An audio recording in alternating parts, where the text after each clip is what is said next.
Well, good afternoon. I'm Jack Money. I'm a business writer for the Oklahoman. Joining me in studio today is Brian Alford. Brian is a spokesman for Oklahoma Gas and Electric Company.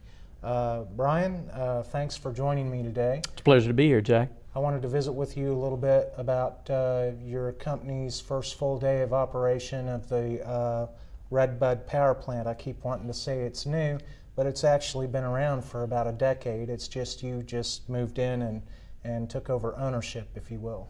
Well, actually, Jack, the plant is actually not that old. It went commercial in 2004, so it is still very much brand new. The transition has gone extremely well. You're right, we've been in it now a little over 24 hours. Our partners, Grand River Dam Authority, Oklahoma Municipal Power Authority, are there as well. We were able to complete the transaction before October 1, which was our goal all along. And this plant is capable of generating around 1,230 megawatts of power? It is. It's a natural gas-fired facility. As I mentioned, it's new. Newer means much more efficient, meaning that it can create a lot more energy on much less fuel, which ultimately will benefit our customers down the road. Talk to me a little bit about how that plant is more energy efficient, and then ultimately how that will indeed benefit customers. Sure. In Oklahoma, we have really two choices of fuel, and a third growing, that being coal, natural gas, and wind. Wind is rapidly becoming much more prevalent in the state, but typically we rely on coal and natural gas. Natural gas is an expensive fuel in terms of power generation, so we look for opportunities to create as much as we can for as little as we can. And with the addition of this new facility to our fleet, we will be able to use it and use it much more efficiently than some of our older equipment, and that uses more natural gas. So ultimately it will create a savings for our customers long term. And this is what they call a combined cycle plant.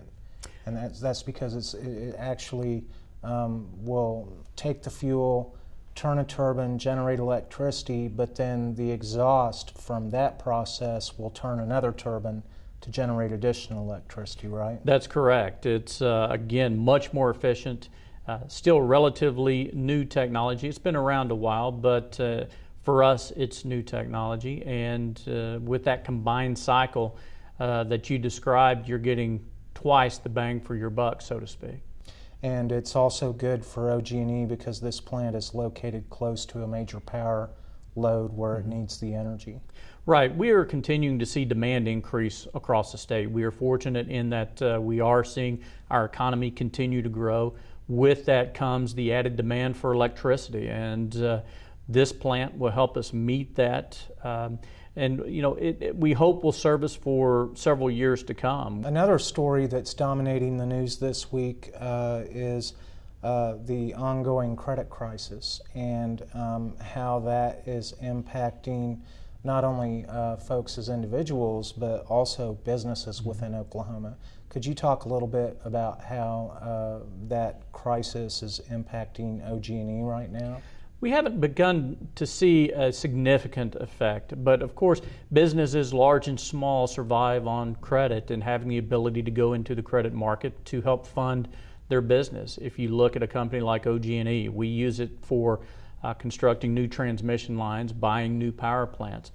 When that credit becomes much more scarce, the cost of that credit goes up, we pay more, and ultimately our customers will pay more. So yes, it is not yet having that effect, but it could in very short order unless we see some resolution in the credit market. Is the company actively engaged in lobbying the state's congressional delegation on this issue? We would like to see something done this week. I think like many others, we're waiting and watching to see what does happen in Washington. We've got some days, I think, now for Congress to reassemble a new package and bring it, all indications are, to the floor on Thursday. And we will ensure that our delegation is aware of our position, and that being that we need some resolution before we start to see the trickle down to Main Street. It can be in very short order that our customers would feel ultimately the impact of this. Well, Brian, I really appreciate you taking the time to come in and visit with us this afternoon. Jack's my pleasure, as always.